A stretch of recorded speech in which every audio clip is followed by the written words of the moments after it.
Hi there everyone, and welcome back to my YouTube channel. I'm Kylie Purtell and I'm going to show you a new technique that I've been using with brushos and stencils. So this is a really fun way to make really great fun bright backgrounds for your cards, as you can see by these panels that I've already prepared. I was having a blast making them and I couldn't stop doing it. Now at the end of July I was in the UK for the Happy Little Stampers Craft Retreat, and we were doing Brusho demos on the first day and everyone was having great fun. Darnell had a play. We all know Darnell, and she was sprinkling Brushos over her stencils and the effects were fantastic. So I couldn't wait to get home and have a go at it myself.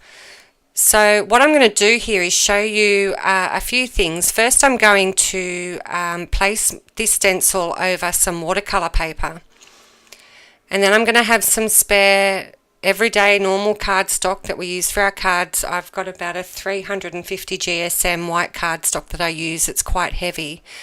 And I'm going to have a piece of that to the side for when I'm finished with this watercolor part. So what I'm going to do is, as you can see, I've placed my stencil over my watercolor paper. And for this one I'm going to try and make a bit of a rainbow effect, as you could see with those previously made panels. So I'm starting with my brushos in the order of turquoise, and then I laid down some purple.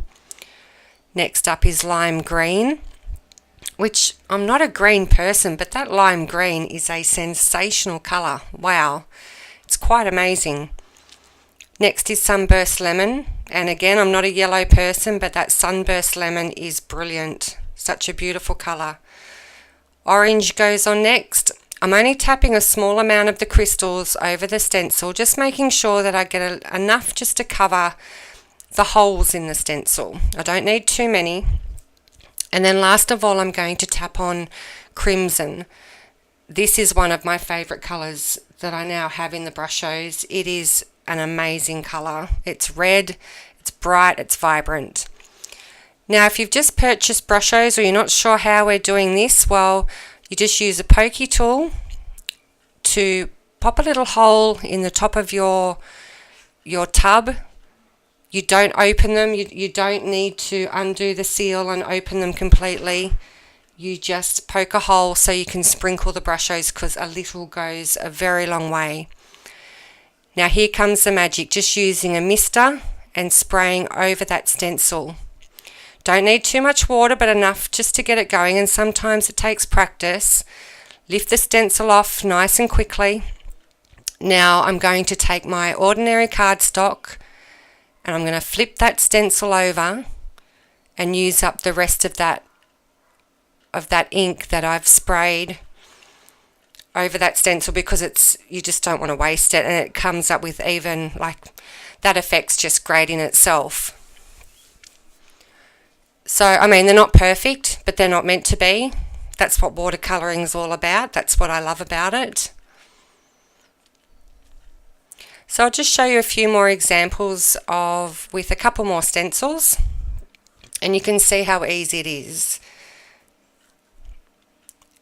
All this is just a bit of practice. Some stencils may not work. They might have like everything's too close together. You need a little bit of space on your stencils, so some negative and positive areas for you to work with. If it's too open, it's not going to work so much. But it's still a good way to create some, even if you had, say, a large stencil, just say of an aperture for a butterfly, that would work lovely, and you could just make sure it all drips down and looks really pretty. So here I'm just going to use ultramarine brushos and just use one colour, just to show you that it can still work beautifully just using one colour. Because the brushos are so amazing with the different colours and bits and pieces they have in each tub. You just never know what's going to happen when you sprinkle it out. So that's ultramarine. That's a great blue, great colour. Beautiful when we use the Brusho starch and cling wrap technique. It makes a great panel for things like underwater and ocean scenes and blue skies. It's just beautiful.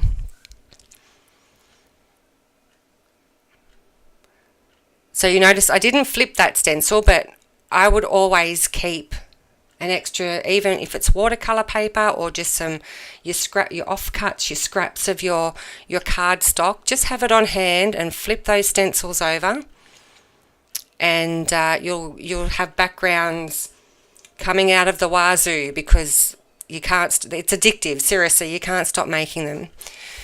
This time I've just gone with 3 colours, and I'm sorry I forgot to write these down, but I think it is purple, lemon and orange I think I used here.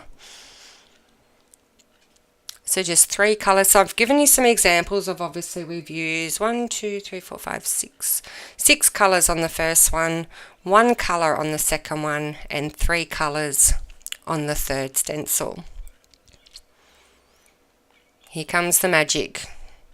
When you spray it with water, oh, I've used red. Red up the top, orange, yellow and orange. Sorry about that. And that's a very nice, what do you call that, like a tequila sunrise, a very tropical colour. Putting those ones together. So I'm going to flip this stencil. I love those colours together.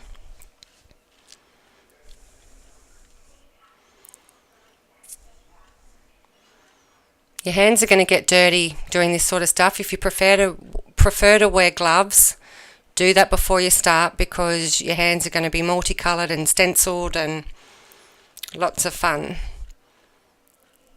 And isn't that beautiful?